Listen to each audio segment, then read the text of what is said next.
What's going on, my little piglets? It's your BFF Pork Chop here, and I'm coming at you with another update with Pork Chop. Happy Good Friday for those who observe it, and happy Easter to those who observe it as well, as it is on Sunday. I am going to my mother's house. We're having cheeseburgers, and it's going to be a good time. If they play, I think they do play. I think it's a three-game series. Watch the Rangers, hopefully. I don't know if we got that package deal or not at my mom's, but hopefully we can watch the Ranger game, because for some reason watching a baseball game here in America is about as prevalent, about as easy to access as I don't know, cricket in Bangladesh or something, because apparently nobody watches freaking baseball anymore. Nobody cares about baseball, but whatever. That's a whole other tangent for a whole other time. But anyway, so as the weekend commences, I hope you guys have a great weekend. Weekend warriors, you're on the clock. The ones that have the weekend off, congratulations, you made another week, and hopefully it'll be a good week. I should say. And hopefully you guys have fun, but not too much fun on Easter, again, for those who observe it. Apparently my English no good and more. My wife was asking me how I did my hair this morning, because I did something a little different. I said, so I woke up and went in the bathroom and I wetted it. She said, "You did what?" I said, "Wetted. I wetted my hair." And she's like, "Wow." You know, she pretty much called me a hick and, you know, was making fun of me because one time when I was having a conversation with her uncle, who is from England, and he's like a scholar and a novelist, I said conversate, and he didn't. He like kind of like did the cat / Michael Myers like head tilt, like, did he just say conversate? And so I'm like, whatever. I was like, people who make fun of my vocabulary can kiss my Texan ass, because we make fun of, we make up words like conversate and nuclear and apparently wetted. But I was like, yeah, wetting my hair, and then I brushed it, and then I put some dry shampoo on it, and then I said I blue dried it, you know, just making fun of the word. I said I blue dried my hair. I blue dried it. And so for about 20 minutes I'm sitting there and I'm like, is wetted a word?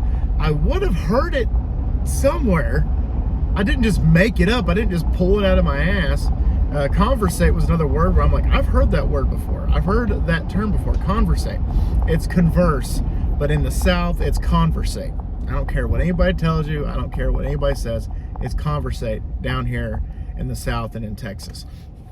But so I looked it up. I was like, is wetted a word? And it was like, yes. It is a past tense term for wetting, for wet. So I told her, like, it's a word. I didn't make it up. It's a word. It's like moistened. You know, I moistened my lips. I wetted my hair. You know, that's what it was like. I was like, yes, I knew I heard it somewhere. So that was a whole ordeal for about an hour. And then, that was pretty funny. You had to be there. If you didn't think it was funny, you had to be there. But I don't care who you are. That's funny right there. Just wanted to talk about that. And I also wanted to talk about... somebody made an example out of me at work yesterday, and I wasn't too happy about it. I delivered to an elementary school, and I guess they were having, you know, like an outside day. One class was. They had like some hula hoops and stuff. I don't know if they were going to go out and do like a, you know, some kind of group project or what they were going to do, or like a, you know, presentation. I don't know. But they had hula hoops, and I'm walking up to the door, and the line leader of this, I would assume probably 1st or 2nd grade class, the line leader just opens up the door and lets me in. And the teacher runs over. She's like, "You don't do that. you don't open up the door for anybody. And, you know, I think she was just, you know, just chewing him out and chewing him out and chewing him out. And so I take the flowers into the office. I'm like, hey, this is for Miss So-and-so. You know, it says she's a teacher here. And they're like, oh, we know who she is. We'll get the flowers to her. And I left. And as I'm walking out, the teacher points and looks at me and says, now he had flowers, but why shouldn't you let him in or let anybody in that you don't know? Anyone? Anyone? And she's like in her 30s and her 40s. Like she's, you know, acting all high and mighty, you know, acting like very, like, you know, like anyone? And somebody, I guess, had answered like, you know, because he could be a bad guy or whatever. And she's like, right, he could be a bad guy. And I just was like thinking to myself, you didn't have to, I'm not a bad guy. Like, I'm just delivering flowers to a teacher. But I was just like, please, I was thinking to myself, please don't make an example out of me. They're going to think that like florist delivery drivers are like bad guys. Like it's like that that part of the Terminator where he walks in with like a box of flowers and then turns out it's a shotgun. Yeah, that's me. I hit a shotgun in a bouquet of flowers that was about this big. Yeah, I hit a shotgun. I couldn't even hide like a little pistol in that thing. It was so tiny. But I was just like, please don't make an example out of me. Please don't do that. And so that was kind of funny. It was kind of ridiculous. And also yesterday, I was doing a little bit of fixing up the fence at work because we have a side fence that is in the alleyway. And a few weeks ago, we had a really bad windstorm that knocked a couple of pickets off and, you know, loosened a lot of nails, and it actually like broke one plank of wood, the support beam. And so we had another bad windstorm this week, and I went out there and I was fixing the planks of wood for the fence posts. And you know, I had to do some Aggie engineering. I had to, you know, get a little small piece and connect 4 of them because the 2 center ones were falling off the broken piece of support beam. And I was just like, oh, okay, whatever. But as I'm finishing up, my coworker Jordan walks out and she says, hey, can you go up front? I said, why? And she's like, there's this really weird guy up there, and just go up there and like mess with some stuff. Like, you know, act like you're doing something. Because he's acting really weird. And I'm like, well, how's he acting weird? And she said, oh, well, first of all, he came through our back door garage and I guess like, you know, emerged inside of our working quarters. And he was like, yeah, I Googled this place and I just wanted to check it out. And Jordan's like, yeah, you could check out the front. Like, please don't come through the back. And Barbara, my coworker that was helping him up front, she was like, got a really weird feeling about this guy. He seemed like that, you know, because he showed no emotion. Like he was just kind of stern and dry and didn't smile or anything when he was even asking for the roses. And he asked for a particular color of roses that Barbara had to go into the back and look for. And it was just, it was interesting. And so they wanted me to go up front.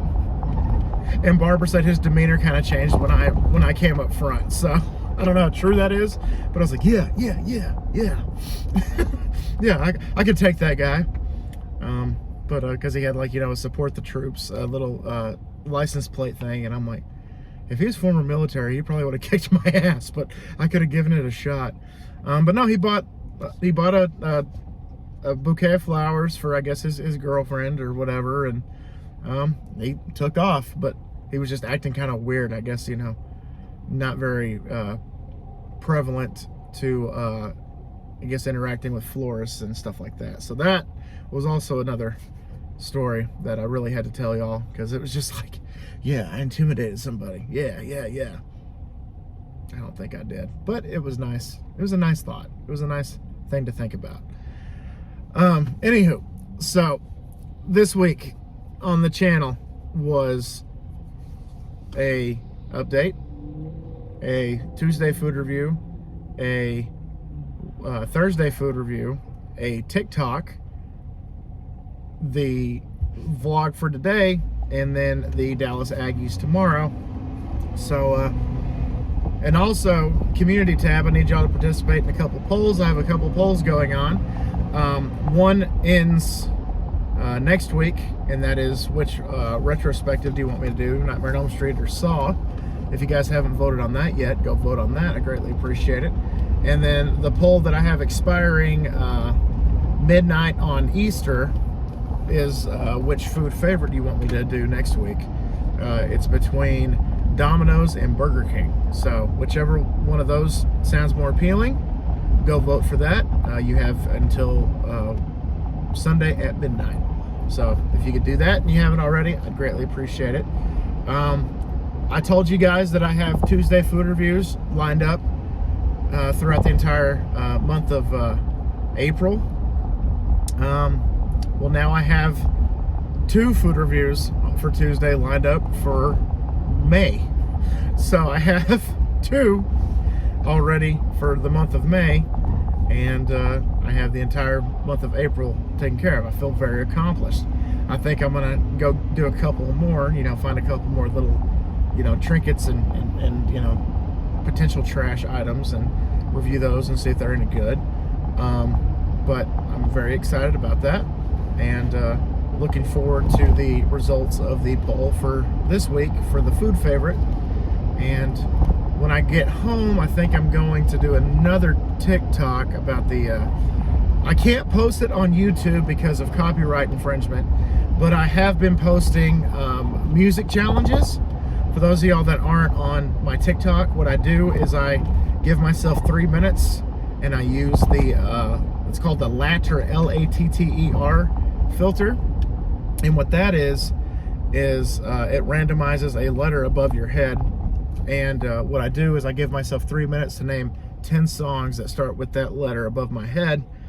And the only condition is I have to know the artist, and I have to know the full song title. So that is something that I've been doing. I think I've done 4 or 5 already, and the piglets on TikTok seem to be liking it. So if you guys haven't, go follow me and join me over there on TikTok. That's what I'm doing mostly these days, minus that one that I did with Stewie being afraid of the LGBTQ Bud Light bottles. That got really good reception on YouTube, but not so good reception on TikTok. Like, it got buried for some reason, I guess because it thought I was making fun of the LGBTQ, which I really wasn't. I was just, I just made the video just to make the video. It's like the world right now, ... and then it's from Family Guy, where Brian shows Stewie the cover of News of the World by Queen, and Stewie's afraid of the robot, so every time he sees it, he's like, oh, oh! And he backs up and gets real scared and runs away. So I did that with the Bud Light bottles with the rainbow flag, the LGBTQ, and so on YouTube, people are either really loving it or really hating it, and TikTok's like, we don't know about this. But regardless, go check that out. I greatly appreciate it. All right, guys, I'm home. That took a little quicker than I actually anticipated. So have a good weekend. Happy Good Friday. Happy Easter. And I just hope that you guys have a good weekend and a good week to start. I will definitely talk to y'all on Monday. And always remember, my little piglets, Colin Pork Chop loves y'all the most. So y'all take it easy, guys, and I'll see y'all next time. Bye, guys.